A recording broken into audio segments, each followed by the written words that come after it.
বাবাই, হ্যাঁ, কি করছো বাবা এখানে? রুটি। রুটি করছো না করে দিচ্ছে মা এখানে, বলো তো? আমরা তিনটা করে। বাবাই, বাবাই, বাবাই, হ্যাঁ, কোথায় আসছো বাবাই?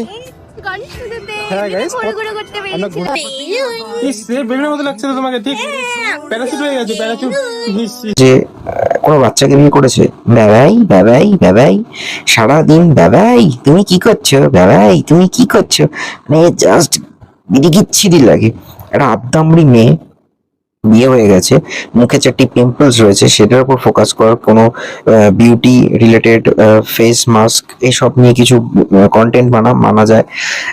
যদিও কোথাও আমার মনে হলো যে দুটো দুটো বিষয় আমি কথা বলতে চাই। এক, মনে হলো যে মেয়েটার কি কোনো সাইকোলজিক্যাল প্রবলেম আছে, তা সত্ত্বেও মেয়েটা বিয়ে দেওয়া হলো, নাকি মেয়েটা চাইল্ডিশ, কম বয়সে বিয়ে দেওয়া হলো, নাকি মেয়েটা কন্টেন্ট বানানোর সময় ন্যাকামোটা মারে।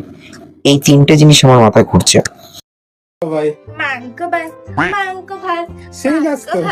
মাংস ভাত। অকাল কুচমন্ড কতদিন মাংস খাওয়াইনিস, হঠাৎ মাংস থেকে মাথা খারাপ হয়ে গেছে। এত নাচ, এত নাচ, এত আনন্দ, এত আনন্দ। হ্যাঁ, হ্যাঁ, মাংস ভাত। আগে এটাকে তাড়াতাড়ি খেয়ে নি।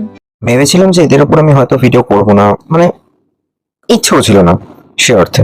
কিন্তু সিরিয়াসলি ফেসবুক খুললে যে ওই ভিডিও অপশনস বলুন, রিলস অপশনে কেন এদের ভিডিওগুলো চলে আসে, আমি তো মানে নট টু রেকমেন্ড করে রেখেছি যাতে না আসে, বাট ওই অনেকে শেয়ার করে, অনেকের দেখি ওয়ালে পোস্ট করছে, সেগুলো চলে আসছে। ডিসগাস্টিং, মানে মাঝে মাঝে মনে হয় যে কোনো বাচ্চাকে বিয়ে করেছে, বাবাই বাবাই বাবাই।